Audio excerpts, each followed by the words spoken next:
Welcome back, everyone, to the Property Journey podcast, episode 39. Welcome, Roy. Afternoon, Chris.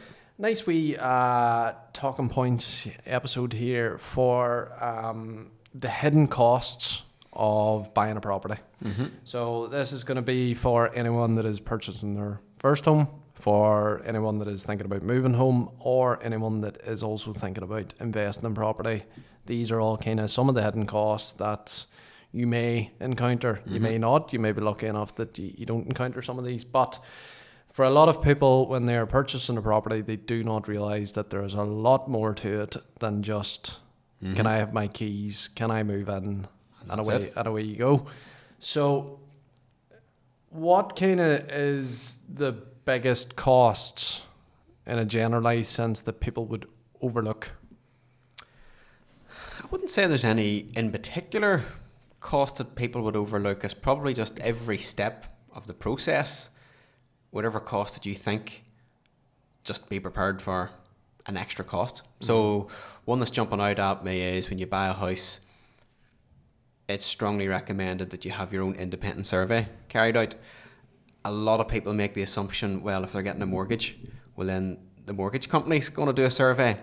But the mortgage company doesn't do a survey, they do a valuation. So what they're doing is just checking that the house is worth what you're paying for it, i.e. that you're not paying too much for it. They're not checking, or you can't rely, so they might check a couple of things about, is there damp or anything like that, but you can't rely on it.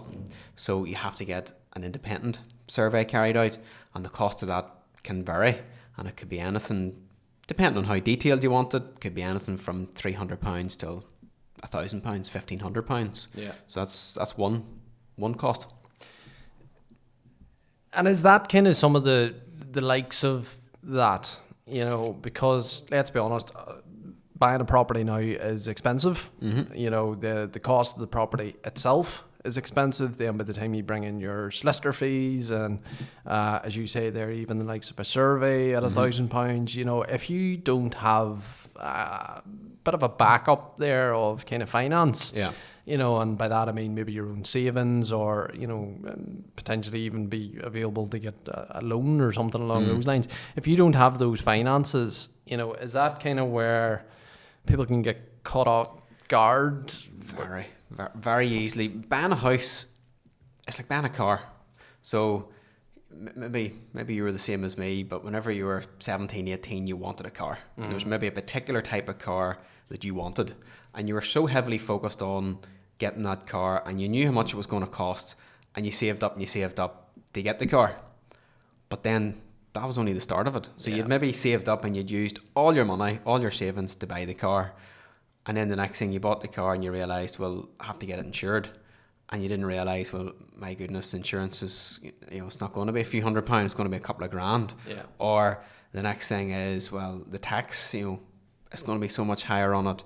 Or for me, it was like the fuel consumption. You're so you're maybe driving around in a wee small car. This was a big, powerful car, was doing 20 miles to the gallon, and then all of a sudden you can't afford to actually use the car. Yeah. And we see that all too often in the property game as well. People maybe want to buy a house, particular size, in a particular area, and they're just focused on getting the house bought. They're using up all their savings just to get the house bought, but they haven't got any other slush fund for everything else. Yeah. And as you say there, the big thing is whenever you maximise out your budget on the one thing, and then the rest of it starts to come in after that, you get caught out. You get caught out, and you get caught off guard very, very easily.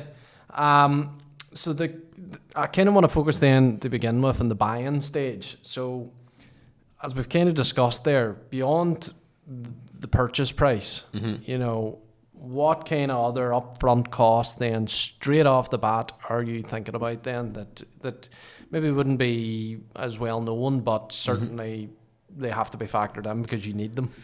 So if you're a buyer, you need to actually map out the whole process. And if you don't know the whole process, speak to somebody who can either mentor you or tell you, or a friend that's maybe went through the process. So for instance, if you're a first time buyer, then you need a solicitor. So a lot of people just, if they are pricing the phone round and they just get a price. But a solicitor on average is only giving you a price over the phone or over an email for a standard transaction. You know, they need as much information as possible to give you a full detailed costing. So to give you an example, you could select, and I see this all too often, people phone round and they get a costing and they think, oh, that's brilliant.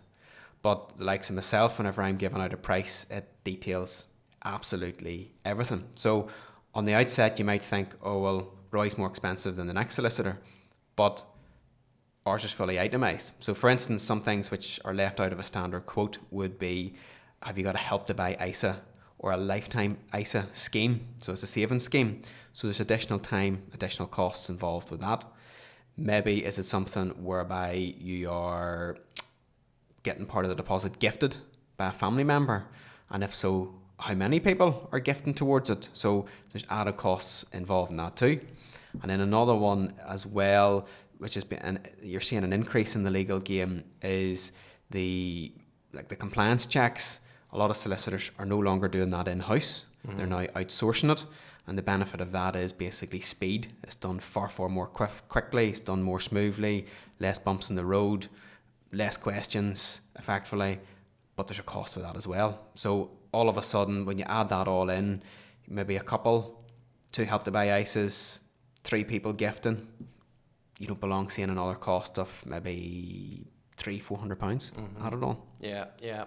And that's, as you're writing what you're saying there, is that even there, if you're maybe going with a solicitor, for example, and they don't give you the full breakdown on that, and you're in your head, you're thinking £1,500 or £1,200 or whatever's been quoted, and that hasn't been added in before you know it, then there's an extra £300-400 on the bill there. You know, £300-400 is a lot of money. Yeah.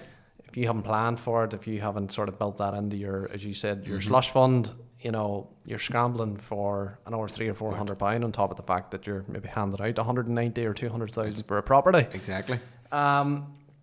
I think a big one that maybe throws people off, maybe not necessarily for first-time buyers, but certainly for home movers, is stamp duty.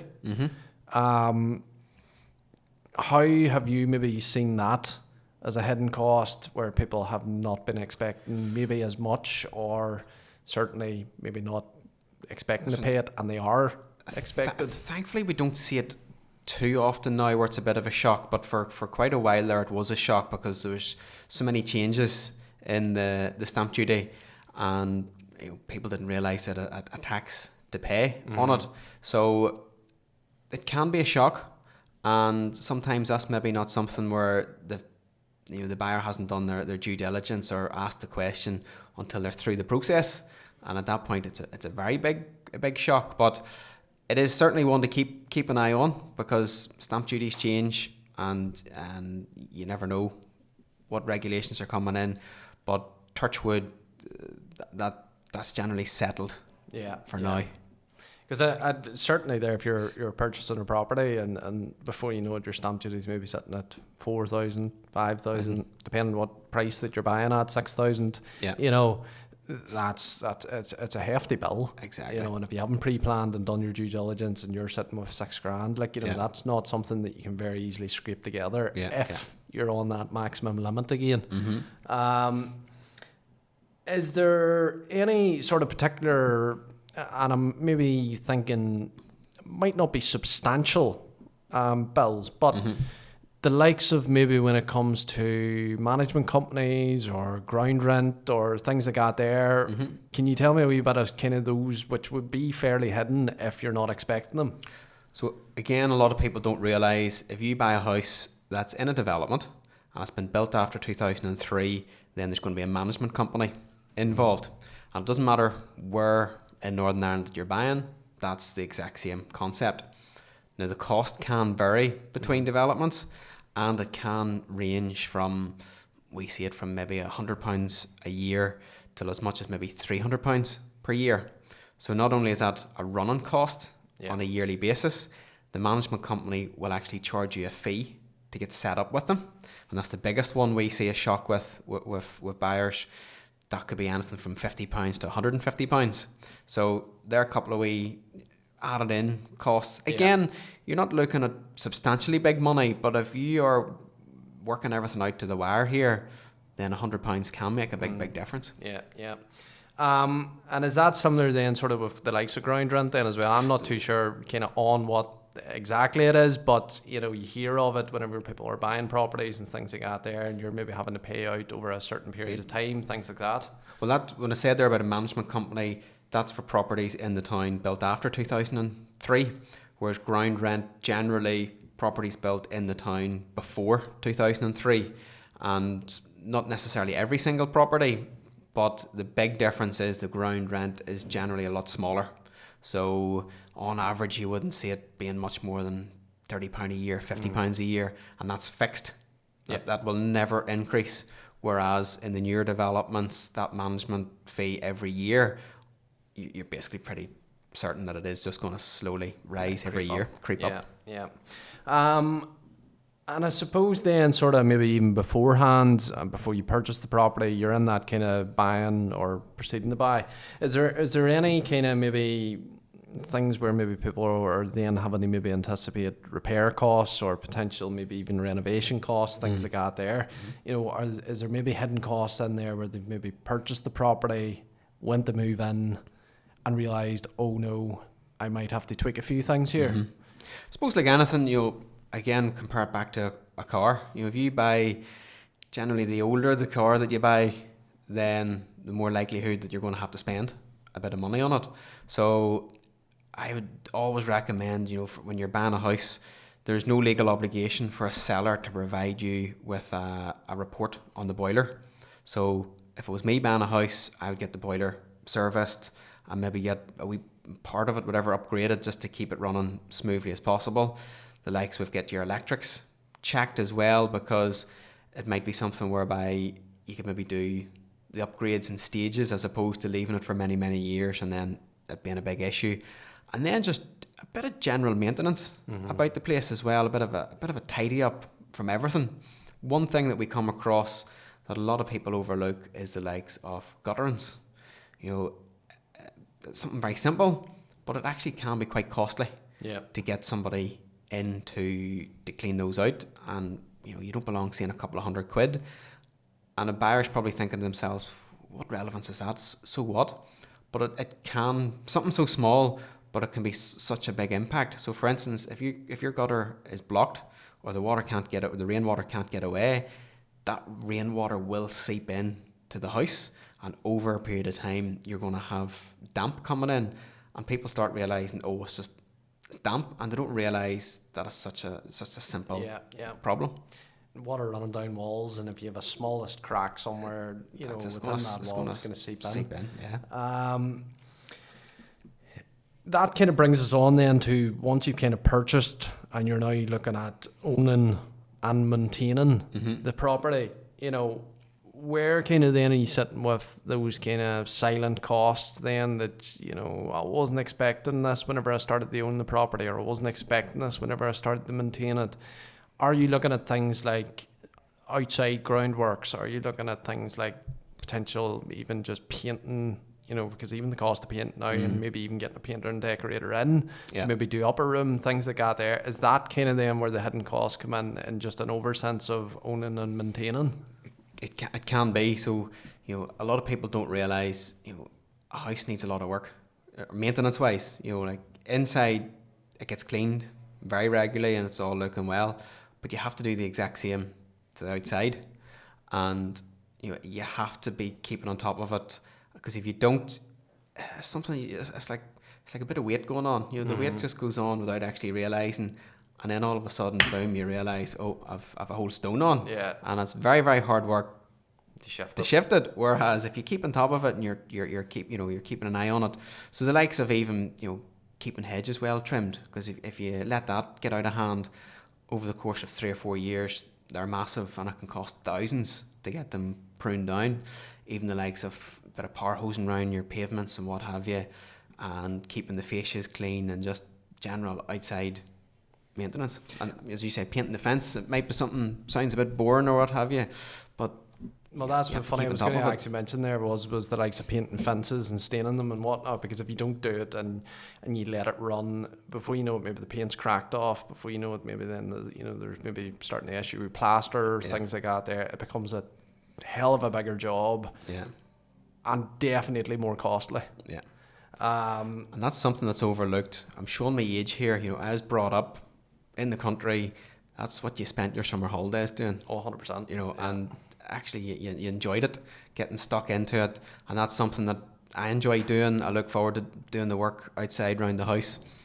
But some people just generally, maybe next generation's coming on, it's not something that they've seen people doing. They're maybe not used to it. Maybe don't want to do it, is maybe a main thing. But long and the short of it, it has to be done. So if you're not going to do it yourself, well then you're going to have to pay somebody to do it, and that's a cost. And that's where the costing comes in. Obviously then we've kind of talked there. I had some examples of, and you've mentioned them, the likes of garden upkeep and gutter and cleaning. Can it even go as far as hidden costs such as appliances within the property? And what I might say is especially in newer properties, there's more of a, I want to say maybe more of a high tech, where there's maybe built-in radios throughout the house, or there's speakers throughout the house, or there's, nice fancy light switches where you just hover your, hand over the top of it. And you're not having to flick switches and stuff like this here. It's all well and good having some of that stuff, and the fact that it works. Yeah. When it doesn't work, is that when you're heading into, you've got a nice bill here to try and sort this out? I suppose maybe there's nothing particularly jumping out at me, but it maybe just depends how high tech you want to be. So nowadays maybe a lot of buyers want to be able to control their heating from their phone, control the lights from their phone and what have you. So I suppose the likes of that, to upgrade your heating system, to put that type of control mechanism in, can be costly. I put it into my own house there a few years ago, and it was about £300, so it can be costly. What else? But nowadays you can see even the light switches. There's wee modules that you buy, that just your standard light switch. This is a wee module that goes in behind it. You can control it all from your phone. Again, if you want to be high tech, that's something you have to plan ahead, budget for it. Like the CCTV, some people want to put that in as well. You have to be careful. Maybe there's subscriptions with them, likes of burglar alarms, subscriptions. So it's like anything, the fancier you want it, the more high tech, the more Is that cost. similar to the, I don't actually know much about it, to be honest, but ring doorbells? Yes. If you have one of them on, is there a subscription fee to it then every month? Yes, it's costly. It is costly. Because I have one myself. I got rid of it. That's what I was going to say. There are other providers, but for the likes of that, I think you can be lured in because the cost of buying it initially may not be overly expensive, but then there's a subscription because not necessarily, actually, it might be totally wrong. It's a while here. I think you can go on your phone live and see it, but if you want to go back, playback, that's where you need to have the subscription to have that data. And then now they've introduced AI into it too, to track, is it a dog triggering the camera, or is it a cat, or is it a person? So that's where the subscription is then. Because like as simple as that, something along those lines, I would say more than likely you wouldn't be short of maybe £50 or £60 a month for that. I don't know. I think it maybe depends on, because there's that many different versions of it. And you have a doorbell, you've got CCTV, you've got I don't know what else, cameras and all the rest of it. So it's not a cost. And I'm guessing then things, especially when it comes to maintenance, especially when it comes to, as you've mentioned there about the likes of, using the example of the car, the older the car, the higher the chance of something maybe potentially going wrong. This then is obviously the same then when it comes to your property factors, property age, maybe where the location is. And by location it could be potentially, seaside or in the town, out in the country. It's all going to have an effect on it. I'm guessing they all affect then kind of maintenance and repair, and how likely that you are to maybe fall into a bigger hidden cost than what you were expecting. Exactly. It's like anything then. If you're making a start maybe on doing a repair or doing an upgrade, and then you realise, well, actually, if I do that, I can't do that unless I've replaced this, and then there's an extra cost. So you don't belong racking it up. And as you say, the older the house, maybe the roof starting to fail, maybe the electric's starting to fail, maybe there's damp creeping into the house. So all of those things, generally, the older the house, more likelihood. Yeah. When it comes to investment properties then, some of the hidden costs around it, what can potential landlords, investors maybe come up against when it comes to rental properties that maybe get overlooked, but there is a potential for a hidden cost there? The big one, hidden costs for investors, is now the electrical reports. So that's the new legislation that's come in whereby a house has to have a certificate. So that's the only time when you need an electrical certificate. I said earlier on about a home buyer where it would be good to get it. You're only doing that for your own comfort and your own your own knowledge. But from a rental point of view, you must have it. Yeah. So immediately you're seeing if there's an issue with electrics, and you have to fix those, and you have to bring it up to scratch. Otherwise, you can't rent it out. So I've got a few reports in at the minute for properties, and it could easily be costing. There's one jumping out at me. I think it's £1,200. To replace a consumer unit, and there's an earth missing in some of the lights and some of the sockets. So you don't belong losing £1,000, £1,500. So that's something that you definitely need to be looking out for. Yeah. And I'm guessing then, obviously, because hidden costs for investment, you could very easily turn around and say that like void periods is a big one.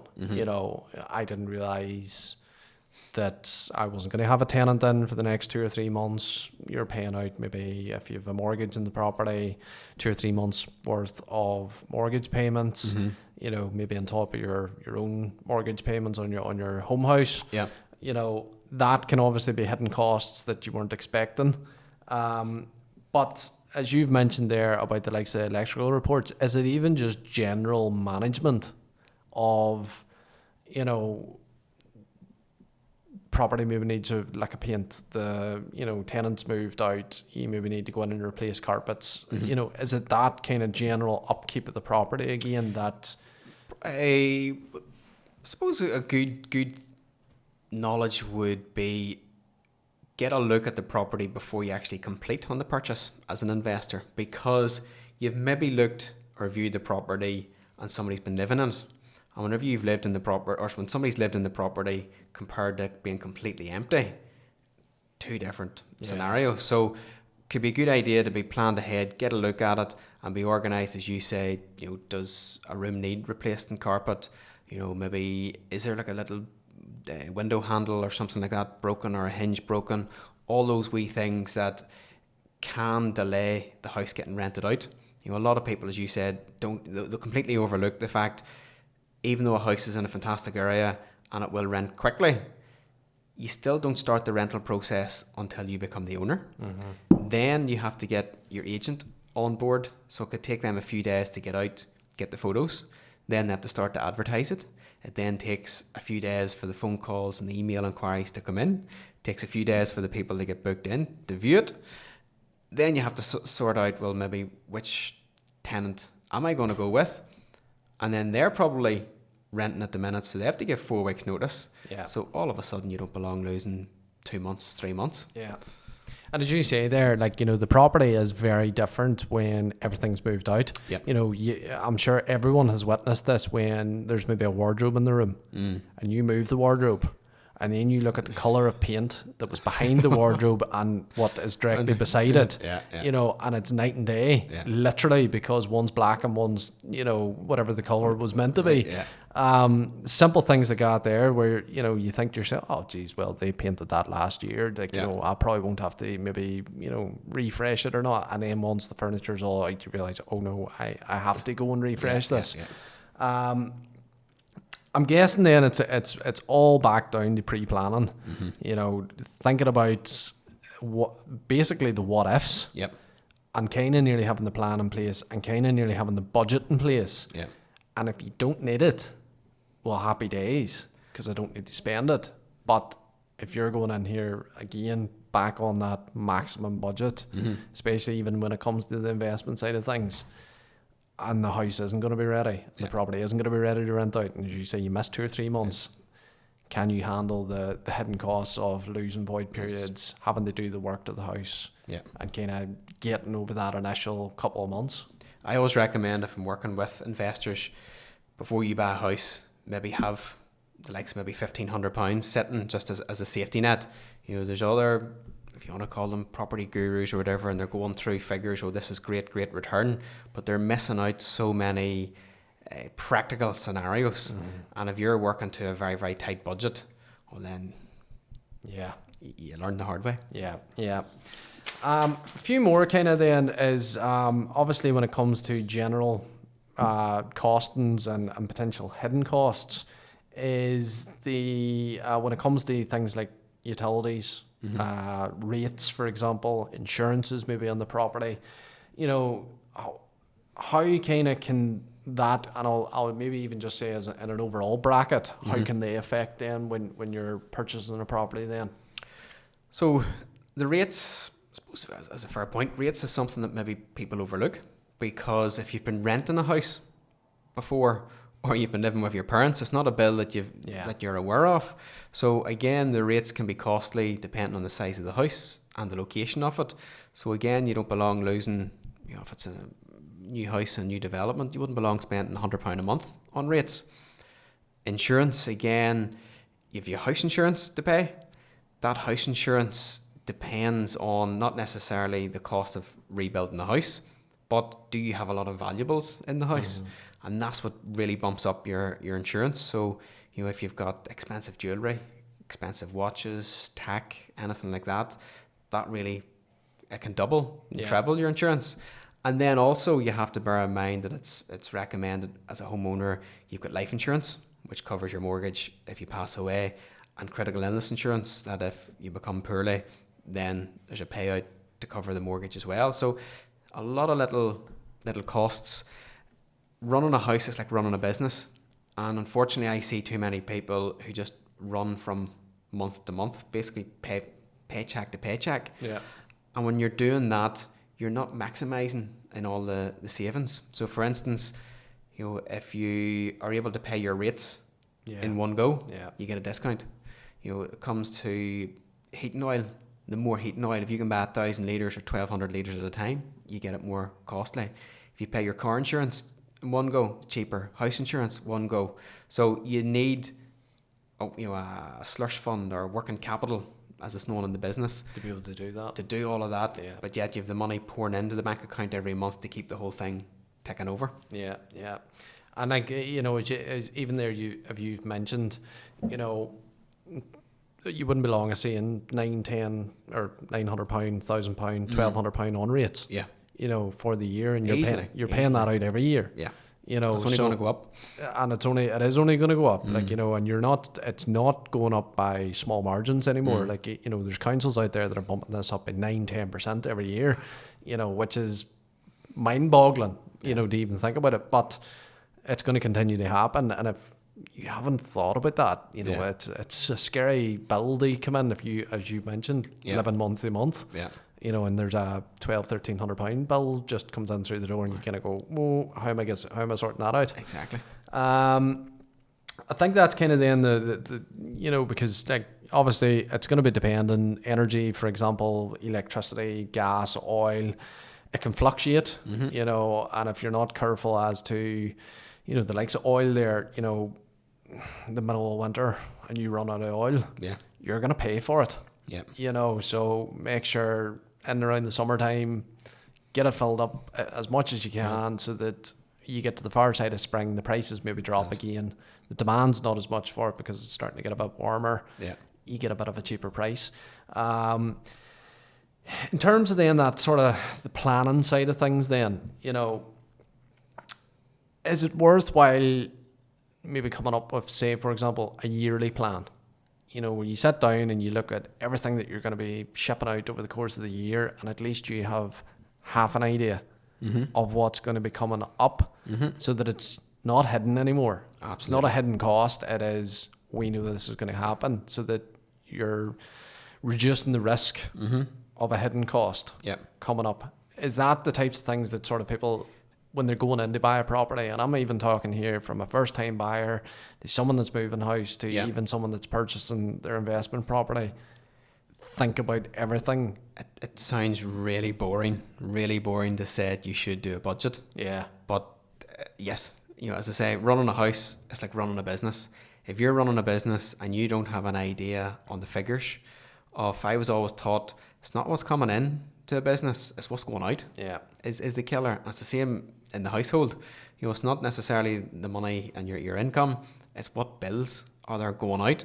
And you always have to be, you should be planned and organised, because it sounds a bit bad here. Everybody's saying about the cost of living and what have you, and this is unfair. But you really need to be organised and plan ahead for it, which simply means if maybe work a few extra shifts, or do something like that. Takeaways, it's simple. Coffees things. Probably cut back. Coffees, and coffees. I know a lot of people turn around and say, oh, but that £2 or £3 or whatever. But even, and I know it myself, the price of eating out now. Yeah. And if you're getting a takeaway once a week. Yeah.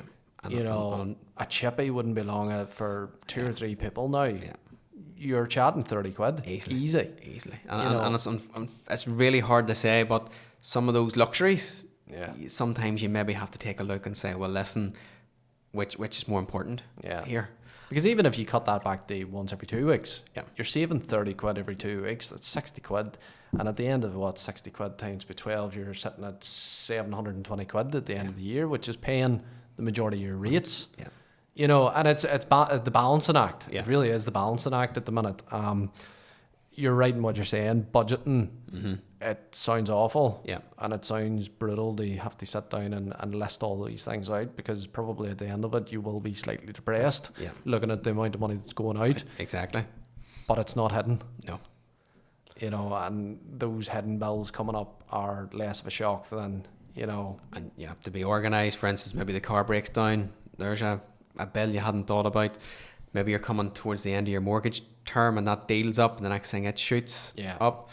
Even keeping an eye on small things, the likes of car insurance, getting the right deal every year, your life insurance, getting the right. Because I suppose actually, even when you're talking there, the likes of the car insurances, the house insurances, the contents insurance, whatever it happens to be, a lot of them, even your mortgage, they renew automatically. Yep. So and they probably increase as well. So if you're not watching and you're not sort of thinking, right, I need to sit down this month and deal with this and get the right price, you're just going to be paying more for something which you could have actually been saving on, because you might have been able to get a better price. Yeah. Even small things like to be honest, I overlooked it for years. I had a bank account. I'm not going to name the bank account so I don't get in trouble, but I had a number of accounts with that bank account, and I was lured in years ago because they had brilliant interest rates, but I hadn't actually realised they'd crept in a monthly fee. So even with the interest that I'm getting, nowhere near covers the monthly fee. So I'm afraid it's just going to have to close the account and move to a bank that doesn't charge you on a monthly basis. Yeah. Simple things like that, but especially when it even boils down to subscriptions, for example, like, you might have forgot that you signed up to something, and if you're not paying attention, 12, 13, 14, 15 pound coming out every month. There's other ones out there which are a hell of a lot more than that. That's maybe at 30 or 40 pounds a month, and if you haven't realised that you've been paying it out, it's quite scary to see how it racks up very quickly. We're starting to sound like Martin Lewis here. I know. We should maybe change the name of the podcast here, Roy, will we? Well, in the pushing assets on as opposed to pulling back and scrimping and saving. Roy Dugan, financial planning expert or something? No. Final sort of questions then. I suppose we've kind of really covered it there. That was a bit of an overview, a bit of a conclusion, but is there any property costs over the next couple of years that you maybe see that could change quite dramatically, that people should maybe be aware of? Just to let everyone know, we are recording this before the budget has been announced. So whenever you are listening to this will actually be after the budget. So I suppose probably the big one could be stamp duty and property taxes, as in a move on taxing on major properties. Big, I'm trying to think of the words here, but expensive properties. Are they the ones that potentially could be the big ones. But as it sits at the minute, I don't foresee anything out of the normal that's coming down the pipeline. One big one, which thankfully in England there was the U-turn over these the heating systems. So that's something. Although saying that, here in Northern Ireland, you can't have an oil burner anymore. So all brand new houses are probably becoming a wee bit more costly to buy, because when they're being built, they have to have solar panels and maybe heat exchangers and things like that. But that's generally more into possibly maybe higher maintenance as opposed to your stereotypical gas boiler and oil boiler. But nothing, to answer your question, there's nothing alarming jumping out at me that's coming down the road. Happy days. Well, thank you very much, Roy. Thank you. That is the hidden costs of property ownership. Episode 39, folks. Thank you all for tuning in, and we will see you all in the next episode. Thank you.